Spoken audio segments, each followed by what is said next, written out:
Hi అందరికి praise lord. Video చూస్తున్న ప్రతి ఒక్కరికి నా హృదయపూర్వకంగా వందనాలు. ఇదిగో ఈరోజు మనము అరకు ప్లానెట్లో ఉన్నాము కాబట్టి ఈరోజు ఇంత గొప్పగా ఇంత సృష్టించిన ప్రభువు నేడు మనల్ని కూడా తనతో మాట్లాడడానికి, నీతో మాట్లాడడానికి, నీ శ్రమలో నుంచి మాట్లాడడానికి, నీ దుఃఖంలో నుండి మాట్లాడడానికి అంట ఆయన నీకు ఎదురు చూస్తున్నాడు కదా.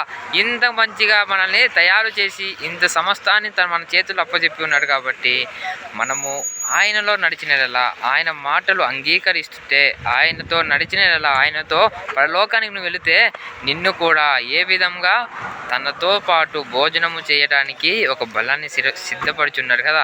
అలాంటి దేవుడు మనం కలిగి ఉన్నప్పుడు ఇదిగో ఈ లోకానికి ఎంత అందంగా ఉంది కదా, ఎంత అద్భుతంగా ఉంది కదా. చూస్తూ ఉంటే మనం ఇందులో మునిగి తేలినట్టు ఉంటుంది అన్నమాట. ఇదిగో ఇది మనం ముందుకు వెళుతున్న కొద్దీ మరలా నేర్చుకుంది, మరలా ఎంత అద్భుతంగా ఈ లోకంని దాన్ని చక్కదిద్దుతూ ఏ విధంగా ఉంటుంది, ఏ రూపంలో ఉంటుంది, ఎంత అద్భుతంగా ఉంటుంది.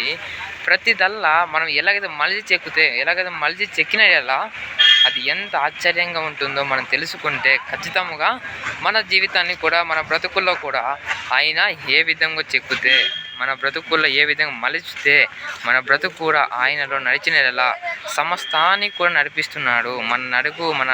మన ప్రతి అడుగు కూడా ఆయన తోడుగొనేలా, ఆయన పట్ల మనం నిరీక్షణ కలిగి ఉంటే, మనము ఆయనతో నడుచుకుంటే, ఆయన మాటలు అంగీకరిస్తే మనకంటూ సాధ్యమైనది ఏమీ లేదన్నమాట. ఇంత అందమైన సృష్టించున్నాడు కదా.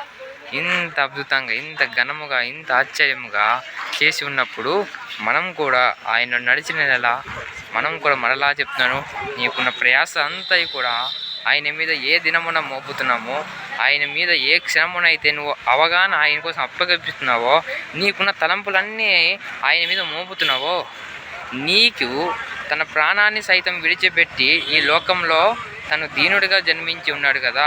అలాంటి ప్రభునికి నీ శ్రమలు, నీకున్న దుఃఖము, నీకున్న నష్టము, నీకున్న సమస్య సమస్తాన్ని కూడా ఆయన చిటికలో నయం చేయగలవాడు. ఆమేన్.